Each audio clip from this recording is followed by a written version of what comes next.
Hello and welcome back to the Prosperity by Design podcast. I'm your host, Fallon. It's like Jimmy Fallon, but it's my first name. Today, I want to talk about the phrase, sales is the oxygen of your business. And the reason why is because, in all honesty, I think that's probably the most detrimental phrase ever spoken of or about in regards to sales, because it's relating sales to something you need to survive. So let's just dive into this, and we're just going to go full speed, real fast, real quick, because that's kind of how this goes.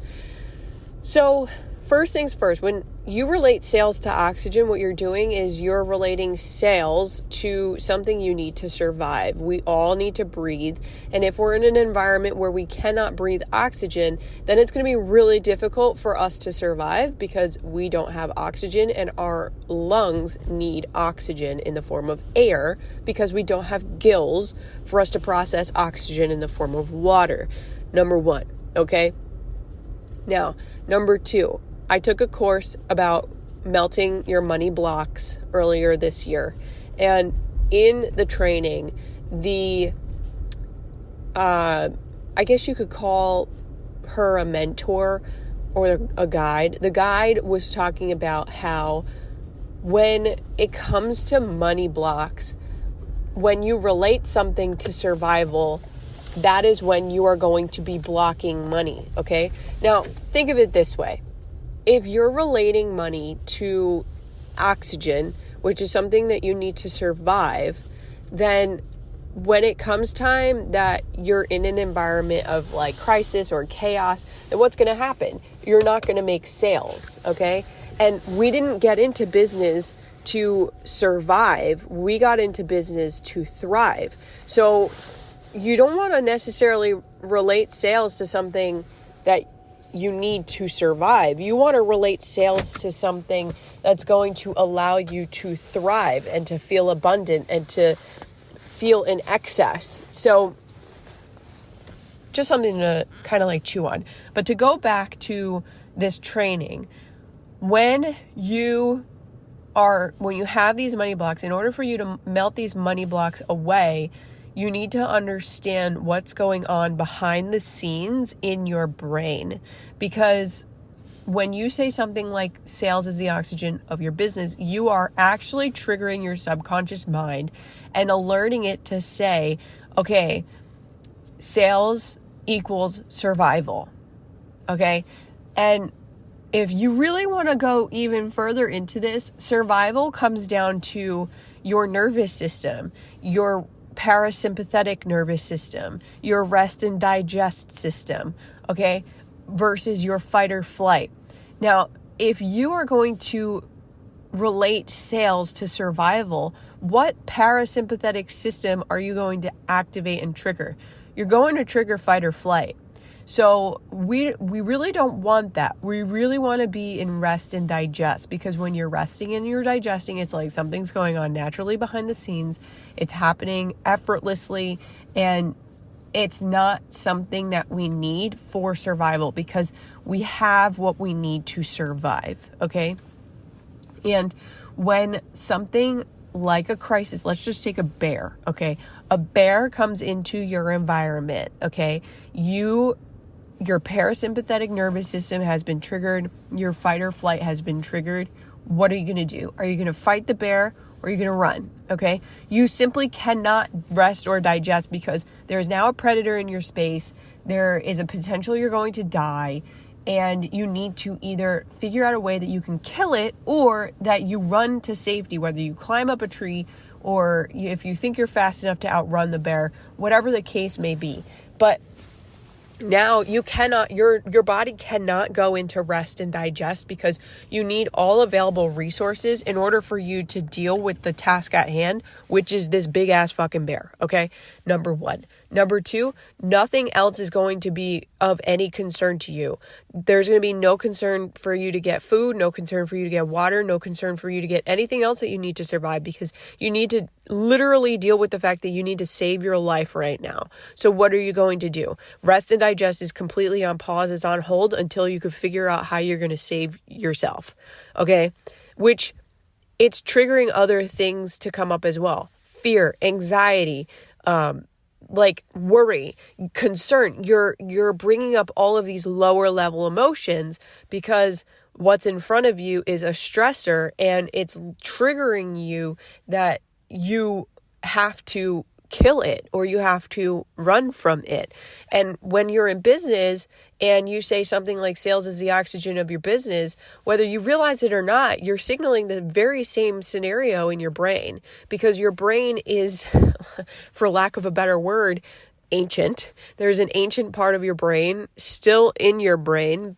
There obviously are more developed parts and centers of your brain, but they aren't being used at that point in time, because that is the penultimate, literally like the system that kicks in when there is a stressor in front of you or around you or in your circumstances, situation, whatever. That fight or flight system is what comes up.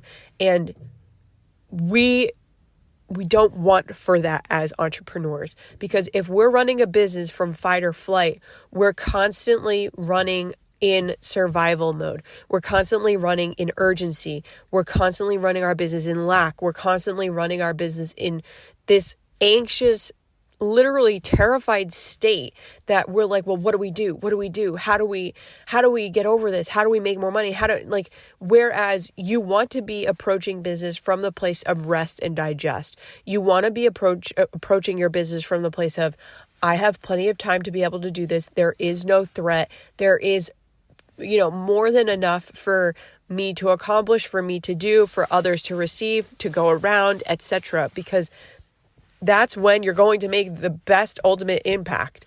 Now, we don't live like cave people anymore for us to, obviously have this interaction with a bear. But that doesn't mean that a situation at your computer in your home office, when somebody says, hey, I'm not going to renew my 3-month contract, that doesn't mean that our brain understands it different. Our brain understands it literally the same in certain cases. If you are in rest and digest, your brain probably isn't going to think of it as this survival stressor.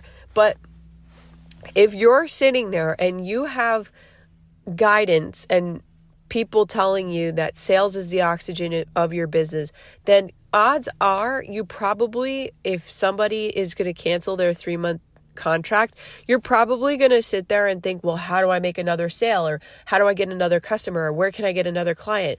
And those questions are not serving you. Like, take a step back for a second and think about every single time you've asked yourself the question, how can I get another client? Or how can I attract an ideal client? Or where can I find more clients? What is that signaling to the universe? That's signaling to the universe that you're desperate. You're desperate. You're really fucking desperate. I mean, let's just go back to the freaking Hamlet YouTube video that was like released back when I was in high school, okay? When you're asking those questions, how can I make another sale? Where can I get another sale? That is the definition of a lack mentality. And when you're running a business from a lack mentality, guess what? You're going to get a lot more of lack. Okay.